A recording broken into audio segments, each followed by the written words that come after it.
Assalamualaikum warahmatullahi wabarakatuh.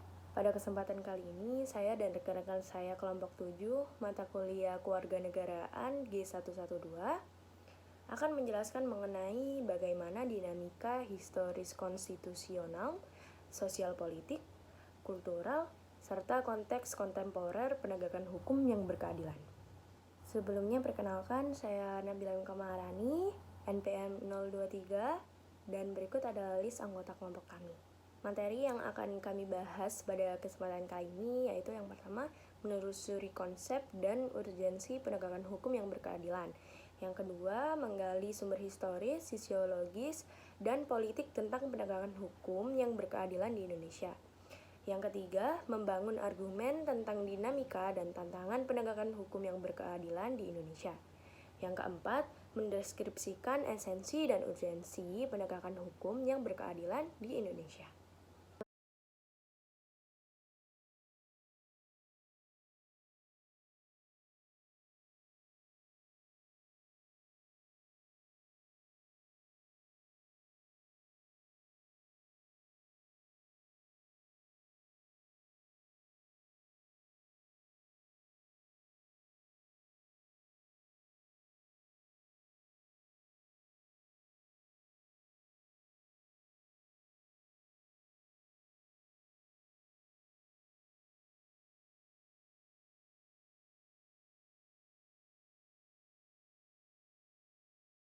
Dari bunyi alinea keempat pembukaan Undang-Undang Dasar 1945 dapat kita identifikasikan bahwa tujuan negara Republik Indonesia ini memiliki indikator yang sama sebagaimana yang dinyatakan oleh Kartmenbuk, yakni yang pertama melindungi segenap bangsa Indonesia dan seluruh tumpah darah Indonesia, yang kedua memajukan kesejahteraan umum, lalu mencerdaskan kehidupan bangsa, lalu dan ikut melaksanakan ketertiban dunia yang berdasarkan kemerdekaan, perdamaian abadi, dan keadilan sosial. Perkenalkan, nama saya Efrata Pramita dengan NPM 22035. Selanjutnya saya akan menjelaskan tentang menggali sumber historis, sosiologis, dan politis tentang penegakan hukum yang berkeadilan di Indonesia. Agar negara dapat melaksanakan tugas dalam bidang ketertiban dan perlindungan warga negara, maka disusunlah peraturan yang disebut peraturan hukum. Ada dua pembagian besar hukum. Yang pertama itu hukum privat. Itu adalah hukum yang mengatur hubungan antar manusia yang menyangkut kepentingan pribadi. Misalnya itu kayak jual beli, sewa menyewa, dan pembagian waris. Lalu yang kedua itu ada hukum publik, adalah hukum yang mengatur hubungan antar negara dengan orang negara atau hubungan negara dengan perseorangan yang menyangkut kepentingan umum. Misalnya itu kayak masalah perampokan, pencurian, pembunuhan, penganiayaan, dan tindakan kriminal lainnya. Lalu penegakan hukum pada dasarnya itu bertujuan untuk meningkatkan ketertiban dan kepastian hukum dalam masyarakat, sehingga masyarakat merasa memperoleh perlindungan akan hak-haknya. Seperti itu. Nah, menurut Gustav Radbruch, pada buku Sudikno Martokusumo itu menyatakan untuk menegakkan hukum diperlukan 3 unsur. Yang pertama itu ada unsur keadilan. Keadilan di sini itu artinya dalam pelaksanaan hukum, para aparat penegak hukum harus bersikap adil. Pelaksanaan hukum yang tidak adil itu mengakibatkan keresahan masyarakat, sehingga wibawa hukum dan aparatnya akan luntur di masyarakat. Lalu yang kedua ada kemanfaatan. Hukum harus bermanfaat bagi manusia. Oleh karena itu, pelaksanaan hukum itu atau penegakan hukum harus memberi manfaat dan kegunaan bagi masyarakatnya gitu. Lalu yang ketiga itu kepastian hukum. Artinya itu penegakan hukum pada hakikatnya adalah perlindungan hukum terhadap tindakan sewenang-wenang. Misalnya itu kayak seseorang yang melakukan hukum akan dituntut. Nah, pertanggungjawaban atas perbuatannya itu melalui proses pengadilan dan apabila terbukti bersalah akan dihukum. Perkenalkan, nama saya Tracy Marvita dengan NPM 005. A. Lembaga penegak hukum. Kepolisian. Kepolisian negara ialah alat negara penegak hukum yang terutama bertugas memelihara keamanan dan ketertiban di dalam negeri. Dalam kaitannya dengan hukum, khususnya hukum acara pidana, kepolisian negara bertindak sebagai penyelidik dan penyelidik menurut pasal 4 UU nomor 8 tahun 1981 tentang Undang-Undang Hukum Acara Pidana KUHP. B. Kejaksaan. Kejaksaan adalah lembaga pemerintahan yang melakukan kekuasaan negara di bidang penuntutan. Jaksa penuntut umum berwenang antara lain untuk A. Menerima dan memeriksa berkas perkara penyelidikan. B. Membuat surat dakwaan. C. Melimpahkan perkara ke pengadilan negeri sesuai dengan peraturan yang berlaku. D. Menuntut pelaku perbuatan melanggar hukum atau tersangka dengan hukuman tertentu. Dan E. Melaksanakan penetapan hakim. Dan C. Kehakiman. Kehakiman merupakan suatu lembaga yang diberi kekuasaan untuk mengadili. Mengadili adalah serangkaian tindakan hukum untuk menerima, memeriksa, dan memutuskan perkara pidana berdasarkan asas bebas, jujur, dan tidak memihak di sidang pengadilan dalam hal dan menurut cara yang diatur dalam undang-undang tersebut. D. Lembaga peradilan. A. Peradilan agama. Peradilan agama bertugas dan berwenang memeriksa perkara-perkara di tingkat pertama antara orang-orang yang beragama Islam di bidang A. Perkawinan, B. Kewarisan, wasiat, dan hibah yang dilakukan berdasarkan hukum Islam, dan C. Wakaf dan syadakah. B.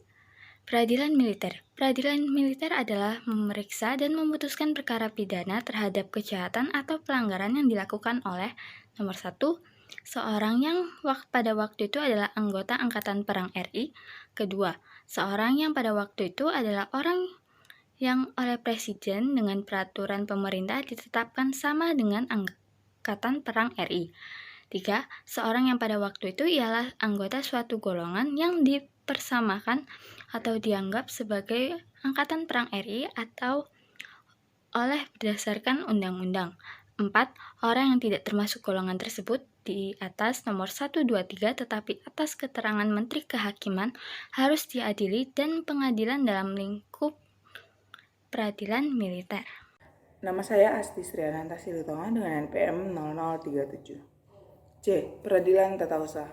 Peradilan Tata Usaha Negara diatur Undang-Undang Nomor 5 Tahun 1986 yang telah diperbarui menjadi Undang-Undang Nomor 9 Tahun 2004. Dalam pasal 1 ayat 1 disebutkan bahwa tata usaha negara adalah administrasi negara yang melaksanakan fungsi untuk menyelenggarakan urusan pemerintahan baik di pusat maupun di daerah. Peradilan tata usaha negara bertugas untuk mengadili perkara atas perbuatan melawan hukum yang dilakukan oleh pegawai tata usaha negara. Yang D. Peradilan umum. Peradilan umum adalah salah satu pelaksanaan kekuasaan kehakiman bagi rakyat pencari keadilan pada umumnya. Yang pertama, pengadilan negeri. Adapun fungsi pengadilan negeri adalah memeriksa dan memutuskan serta menyelesaikan perkara dalam tingkat pertama atau daerah dari segala perkara perdata dan perkara pidana untuk semua golongan penduduk. Kemudian ada pengadilan tinggi. Pengadilan tinggi adalah pengadilan banding yang mengadili lagi pada tingkat kedua atau tingkat banding suatu perkara perdata atau perkara pidana yang telah diadili atau diputuskan oleh pengadilan negeri. Kemudian ada pengadilan tingkat kasasi. Apabila putusan hakim pengadilan tinggi dianggap belum memenuhi rasa keadilan dan kebenaran oleh salah satu pihak, maka pihak yang bersangkutan dapat meminta kasasi kepada Mahkamah Agung. Mahkamah Agung merupakan badan pengadilan yang tertinggi dengan berpendudukan di Ibu Kota Negara Republik Indonesia. Oleh karena itu, daerah hukumnya meliputi seluruh Indonesia. Kemudian ada penasihat hukum. Penasihat hukum merupakan istilah yang ditujukan kepada pihak atau orang yang memberikan bantuan hukum. Yang dimaksud penasihat hukum menurut KUHP adalah seorang yang memenuhi syarat yang ditentukan oleh atau berdasar undang-undang untuk memberi bantuan hukum.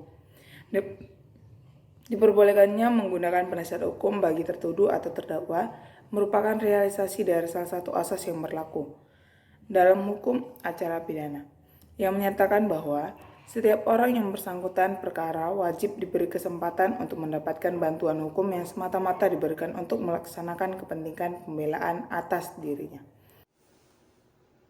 Perkenalkan, nama saya Meiko Rahman Halim dengan nomor NPM terakhir 008. Membangun argumen tentang dinamika dan tantangan penegakan hukum yang berkeadilan Indonesia.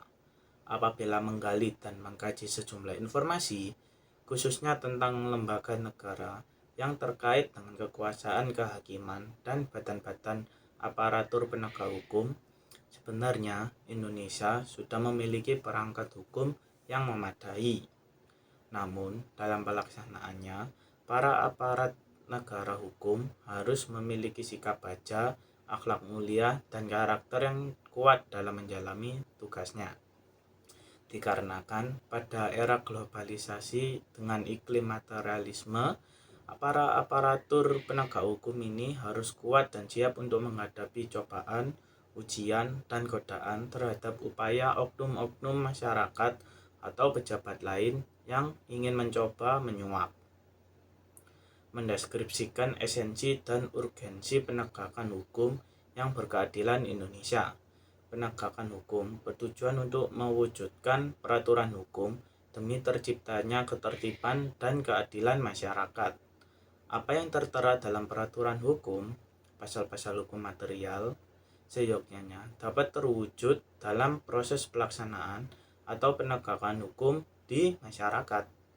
Dengan kata lain, penegakan hukum pada dasarnya bertujuan untuk meningkatkan ketertiban dan kepastian hukum dalam masyarakat, sehingga masyarakat dapat memperoleh perlindungan akan hak-hak dan kewajibannya.